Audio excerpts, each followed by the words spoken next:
Hi, welcome back. I'm Dr. Patti. I'm Dr. Angela. And today we're going to talk a little bit about something that sounds kind of sciencey. It's called the vagus nerve. And what it is it's a nerve that's connected to almost every organ and so many different parts of our body. So it's pretty incredible. It is.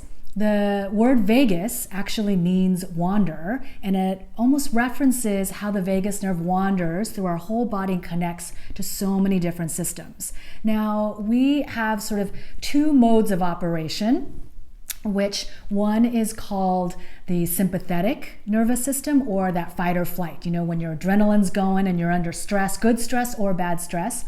Or there's sort of this more relaxed, what we called parasympathetic or rest and digest phase.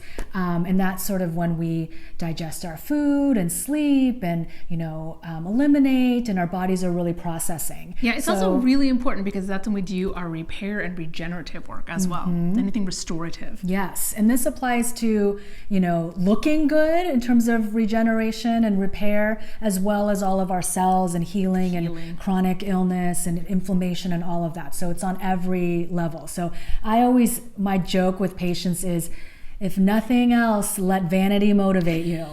So sometimes that's what it takes for us to, kind of push forward and really help our bodies heal a little bit. But obviously we want to go deeper than that, and we care about real. They're interconnected though. This is the good thing. We're working on our beauty as we're working on healing and being well.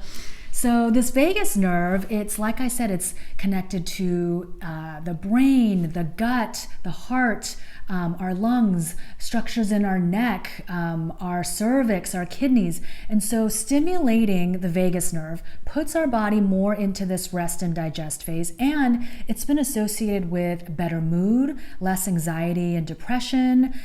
It's also been connected in studies with feeling closer to our community and better relationships and a feeling of closeness to others. It's also connected to fertility and orgasms because of where the vagus nerve runs. So it's really involved in so many different things.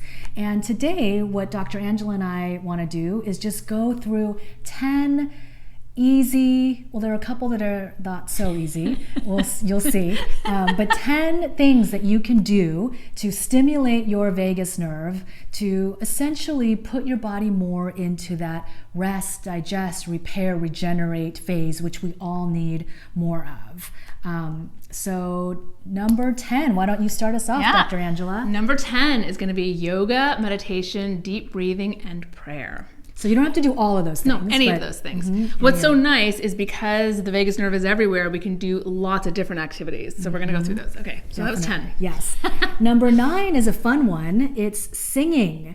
So not just singing like a little light tune, but really singing at the top of your lungs. So those of you in the shower? Yeah, in the car. If you're like me and you're a terrible singer, sing in the car or in the shower when you're, but who cares if you're a terrible singer? Go to karaoke with your friends. Go to karaoke by yourself. Have fun. It's very healing. My go-to is the Annie soundtrack.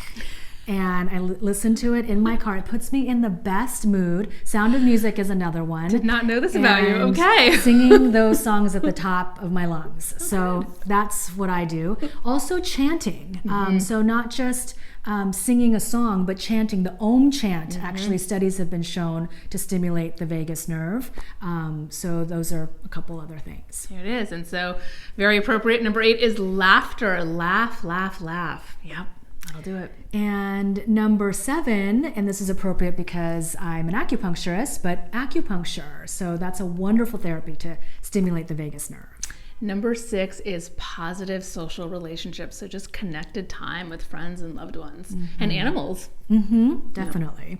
And this is the next one is the one that may not be so easy, but it's cold exposure. So a cold stimulation actually lowers, as our body adapts, lowers our sympathetic and raises our parasympathetic. So lowers that fight or flight, raises that rest digest phase. And cold exposure can be splashing splashing some cold water on your face. It can be naturopathic hydrotherapy, alternating hot and cold.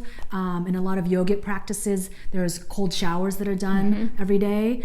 So whatever you can manage or want to try, cold exposure. I'm such a wimp. I think I'm stopping at the face, but okay. All right. And number 4, fish oil. Good old anti-inflammatory fish oil. And number 3 is gut support. So we already know about the gut-brain connection, and if you don't, we can do a separate video on that, but the gut and the brain are connected, and definitely to stimulate the vagus nerve, probiotics, so replenishing our microbiome, good bacteria, coffee enemas. I just did a video on coffee enemas not too long ago, and we'll try to link it somewhere up here in the cards in the eye. And the act of the coffee enema not only detoxifies, but increasing the lumen space of the intestines actually stimulates the vagus nerve. And then fiber, so whether that's dark leafy greens, more vegetables, or maybe ground flax seeds. That's sort of my go-to. Chia seeds, hemp seeds would all be excellent for adding more fiber to your diet.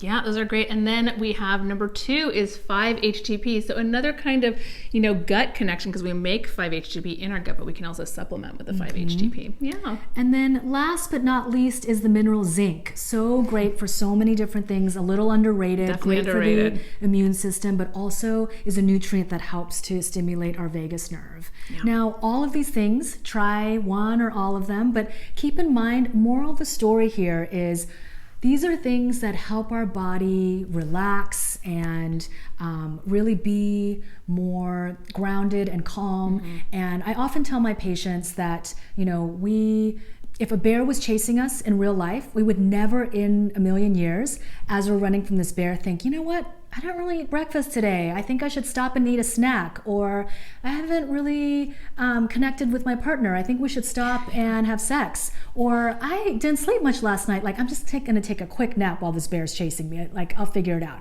You would never try to do that. You would be out of there thinking about the bear, get to safety, and then think about food or sex or sleep or digestion or pooping or any of that. And yet, in our modern world, we try to do all those things at the same time. And it doesn't work well. That's true. And our bodies are like, what the heck?